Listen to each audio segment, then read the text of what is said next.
हमारे जो भी स्टूडेंट महात्मा गांधी काशी विद्यापीठ से हैं उनके लिए आज का ये वीडियो बहुत ही इम्पॉर्टेंट होने वाला है, क्योंकि आज की इस वीडियो में मैं लेकर आया हूँ BSc first year first semester zoology का 2023 का पेपर।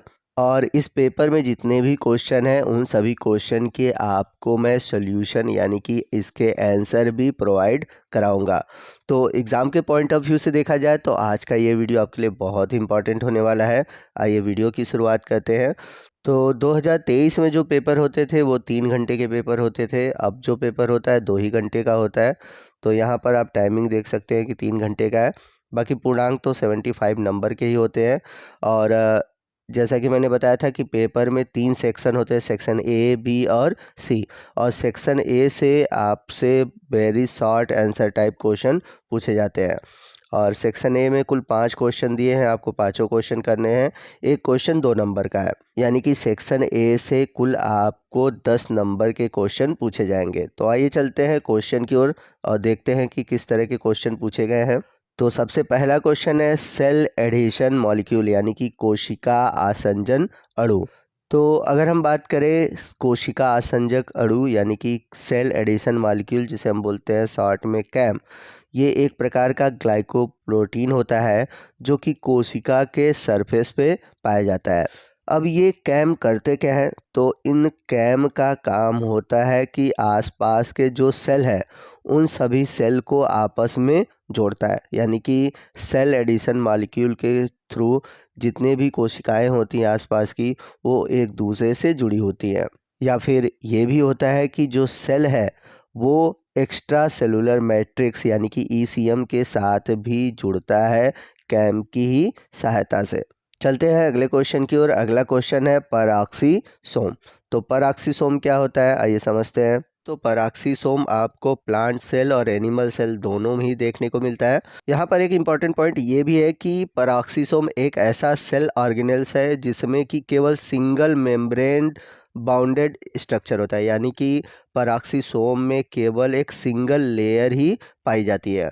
और इसके अंदर कई तरह के ऑक्सीडेटिव एंजाइम होते हैं जो कि मेटाबॉलिज्म का कार्य करते हैं। जैसे कि कुछ ऑक्सीडेटिव एंजाइम होते हैं like uric acid oxidase, D amino acid oxidase, जो कि fatty acid, alcohol, hydrogen peroxide, इन सभी का ब्रेकडाउन करते हैं। आइए चलते हैं थर्ड क्वेश्चन की ओर। थर्ड क्वेश्चन है क्रोमैटिन ऑर्गेनाइजेशन। तो क्रोमैटिन ऑर्गेनाइजेशन को समझने से पहले आइए समझते हैं कि क्रोमैटिन क्या होता है। तो जब डीएनए और प्रोटीन आपस में मिलते हैं तो उसे हम बोलते हैं क्रोमैटिन। अब क्रोमैटिन ऑर्गेनाइजेशन क्या होता है, तो जब डीएनए प्रोटीन आपस में मिलकर क्रोमोसोम का फॉर्मेशन करते हैं, यानी कि जब डीएनए का जो पैकेजिंग होता है, डीएनए पैकेजिंग को ही हम बोलते हैं ऑर्गेनाइजेशन ऑफ क्रोमैटिन। तो ऑर्गेनाइजेशन ऑफ क्रोमैटिन के द्वारा ही डीएनए पैकेजिंग होकर क्रोमोसोम का फॉर्मेशन होता है। चलते हैं अगले क्वेश्चन की ओर। अगला क्वेश्चन है जैक स्टेट पाथवे। तो जैक स्टेट पाथवे क्या होता है, आइए इसको भी समझते हैं। तो अगर हम बात करें जैक स्टेट पाथवे की, तो ये एक प्रकार का देखा जाए तो कोशिका के जो मेम्ब्रेन है वहाँ पर सिग्नलिंग का एक फंडामेंटल मैकेनिज्म है, जिसमें कि झिल्ली पर साइटोकाइन रिसेप्टर पाए जाते हैं जो कि सिग्नल को लेकर न्यूक्लियस तक पहुंचाते हैं। तो एक तरह से यह देखा जाए तो ये प्रतिरक्षा प्रतिक्रिया, कोशिका प्रसार, विभेदन, रक्त निर्माण के लिए आवश्यक होता है। तो यहाँ पर मैं आपको जैक और स्टेट का फुल फॉर्म बता देता हूँ। जैक का मतलब है जैनस काइनेज और स्टेट का यहाँ पर फुल फॉर्म है signal transducer and activator of transcription. तो जैक के अंतर्गत 4 फैमिली मेम्ब्रेन आते हैं, जैक 1, जैक 2, जैक 3 और TYK2। और स्टेट के अंतर्गत 7 फैमिली मेम्ब्रेन आते हैं, स्टेट 1, 2, 3, 4, 5A, 5B और 6। आइए चलते हैं अगले क्वेश्चन की ओर। अगला क्वेश्चन है टेस्ट क्रॉस विथ एग्जाम्पल, यानी कि टेस्ट क्रॉस को आपको उदाहरण सहित समझाना है। तो यहाँ पर मैं आपको टेस्ट क्रॉस और बैक क्रॉस दोनों के बारे में बता देता हूँ, क्योंकि एग्ज़ाम में आपके अल्टरनेट करके टेस्ट क्रॉस और बैक क्रॉस पूछा जाता है। तो कोई भी पूछ ले आप इसका आंसर दे पाए। तो सबसे पहले हम बात करते हैं टेस्ट क्रॉस की। तो जब हम F1 हाइब्रिड का क्रॉस रिसेसिव होमोजाइगस पेरेंट से कराते हैं तो उस प्रोसेस को हम बोलते हैं टेस्ट क्रॉस। बात को ध्यान से समझिएगा कि जब हम F1 का क्रॉस किसी पेरेंट के रिसेसिव से कराते हैं तो क्या कहलाता है? टेस्ट क्रॉस कहलाता है। तो जब आपने मेंडल का लॉ ऑफ डोमिनेंस पढ़ा होगा तो आपने देखा होगा कि जो मटर का टॉल प्लांट है और जो ड्वार्फ प्लांट है उसके बीच क्रॉस कराते हैं तो F1 जनरेशन में मिलता है हाइब्रिड टॉल, यानी कि कैपिटल टी स्मॉल टी। तो ये F1 जनरेशन है। अब इस F1 जनरेशन का हम क्रॉस किससे करा लें? रिसेसिव। रिसेसिव क्या है? Small T small T. तो जब हम इससे क्रॉस कराएंगे तो ये हमारा क्या कहलाएगा? Test cross. तो जब आप F1 का रिसेसिव पेरेंट से क्रॉस कराते हैं तो इसमें आपको जो रेशियो मिलने वाला है वो मिलेगा 1:1।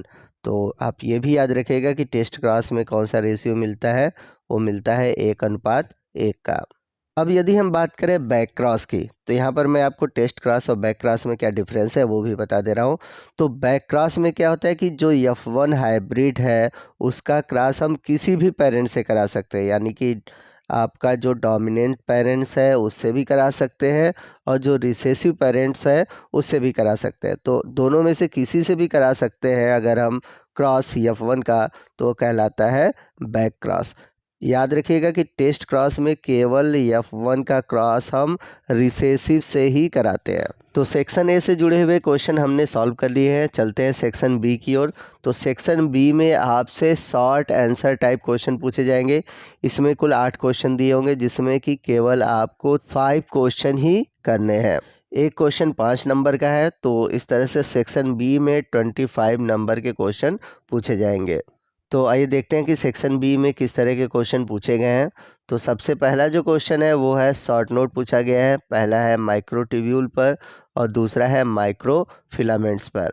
तो जो भी हमारे स्टूडेंट हमारे चैनल पर नए हैं उनको मैं बता दूं कि आपके जो BSc first year first semester zoology और बॉटनी है, ठीक, उन सभी टॉपिक से रिलेटेड मैंने वीडियो अपलोड कर दिया हुआ है। यानी कि आपको हमारे चैनल पर आपके फर्स्ट सेमेस्टर के जो जूलॉजी बॉटनी के सिलेबस से रिलेटेड जितने भी टॉपिक है सभी टॉपिक से रिलेटेड वीडियो मिल जाएंगे। तो आप जो भी क्वेश्चन आगे आने वाले हैं उन सभी क्वेश्चन के आंसर आप हमारे चैनल में जाइएगा, हमारे चैनल के प्लेलिस्ट में जाइएगा, वहाँ पर हर एक यूनिट वाइज हर एक टॉपिक आपको मिल जाएगा। अगला क्वेश्चन है chemical composition of lipid part of the cell membrane, यानी कि कोशिका झिल्ली का जो वसा वाला भाग है उसकी रासायनिक संरचना के बारे में आपको बताना है। अगला क्वेश्चन है डीएनए और आरएनए के प्रकार, यानी कि types of RNA and DNA. चलते हैं फोर्थ क्वेश्चन की ओर। फोर्थ क्वेश्चन है सिग्नल ट्रांसडक्शन, यानी कि संकेत पारगमन। अगला जो क्वेश्चन है वो सेक्स डिटर्मिनेशन से दिया हुआ है और इसमें आपको इन्वायरमेंटल सेक्स डिटर्मिनेशन के बारे में बताना है। चलते हैं सेवेंथ क्वेश्चन की ओर जो कि है ऑटोसोमल डोमिनेंट, यानी कि ऑटोसोमिनल डोमिनेंट क्या होता है इसके बारे में बताना है। और आप इसका आंसर एग्जाम्पल के साथ दीजिएगा क्योंकि शॉर्ट आंसर टाइप क्वेश्चन है, ठीक है, थोड़ा सा क्वेश्चन को बड़ा लिखना है। अब बात करते हैं हम सेक्शन सी की। तो सेक्शन सी में कुल 8 क्वेश्चन दिए होंगे और उसमें से 4 क्वेश्चन करने हैं। और ये जो सेक्शन सी है ये लॉन्ग आंसर टाइप क्वेश्चन है, यानी कि दीर्घ उत्तरी प्रश्न है। और एक क्वेश्चन जो है वो 10 नंबर का है, यानी कि सेक्शन सी से कुल 40 नंबर के प्रश्न पूछे जाएंगे। तो इसमें पहला क्वेश्चन है describe the structure and function of plasma membrane, यानी कि प्लाज्मा झिल्ली की संरचना और कार्य की व्याख्या करना है। दूसरा लॉन्ग क्वेश्चन है describe the chemical structure and base composition of DNA and RNA, यानी कि डीएनए और आरएनए की रासायनिक संरचनाओं और उसकी जो बेस कंपोजिशन है, यानी कि डीएनए और आरएनए का निर्माण किससे हुआ है। जैसे कि अगर आपने डीएनए और आरएनए के बारे में पढ़ा होगा तो ये टॉपिक आपको न्यूक्लिक एसिड में मिलेगा। अब न्यूक्लिक एसिड आप जब पढ़ेंगे तो आपको पता होगा कि न्यूक्लिक एसिड 3 कंपोनेंट से मिलकर बने हैं, यानी कि डीएनए और आरएनए दोनों ही 3 कंपोनेंट से मिलकर बने हैं। तो वो तीनों कंपोनेंट कौन कौन से हैं, आप हमें कमेंट करके बताइएगा। मैं जानना चाहता हूँ कि आपको इसके बारे में कितना पता है। आइए चलते हैं अगले क्वेश्चन की ओर। अगला क्वेश्चन है, what is difference between meiosis and mitosis division, यानी कि अर्धसूत्री विभाजन और समसूत्री विभाजन में क्या डिफरेंसेस है, ये आपको लिखना है। अगला क्वेश्चन है, describe the complete and incomplete dominance with example. तो आपको पूर्ण और अपूर्ण प्रभाविता का जो नियम है वो उदाहरण सहित समझाना है।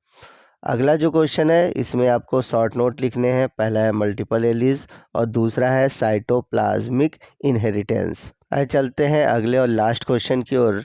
अगला क्वेश्चन है, describe the chromosomal structure and numerical aberration with example, यानी कि गुणसूत्री संरचनाओं और जो संख्यात्मक विपतन है उसके उदाहरण सहित वर्णन करने हैं।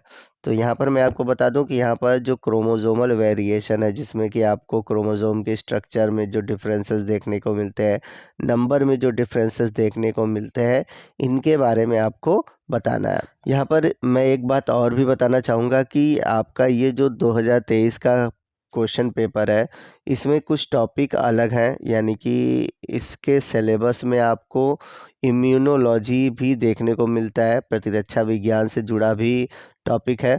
तो आप अपने एक बार सिलेबस से मैच करा लीजिएगा। आपके सिलेबस में जो जो टॉपिक आ रहे हैं उसी टॉपिक के आप क्वेश्चन तैयार करिएगा। अब बात आती है कि अभी तक मैंने very short answer type question को ही सॉल्व कराया है, शॉर्ट और लॉन्ग क्वेश्चन को सॉल्व नहीं कराया हुआ है। तो आने वाले दिनों में मैं केवल शॉर्ट आंसर और लॉन्ग क्वेश्चन पे वीडियो डालूंगा, जिसमें कि हर एक क्वेश्चन के आंसर भी मैं आपको प्रोवाइड करते चलूँगा।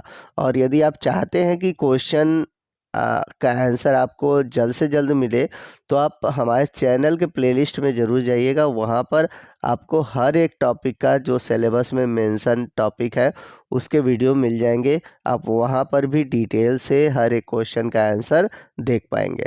तो आपको आज का ये वीडियो कैसा लगा कमेंट करके ज़रूर बताइएगा। वीडियो अच्छा लगा होगा तो प्लीज़ वीडियो को लाइक करिएगा, अपने दोस्तों में शेयर कीजिएगा। तो मिलते हैं अगले वीडियो में अगले टॉपिक के साथ। तब तक के लिए जय हिंद, जय भारत।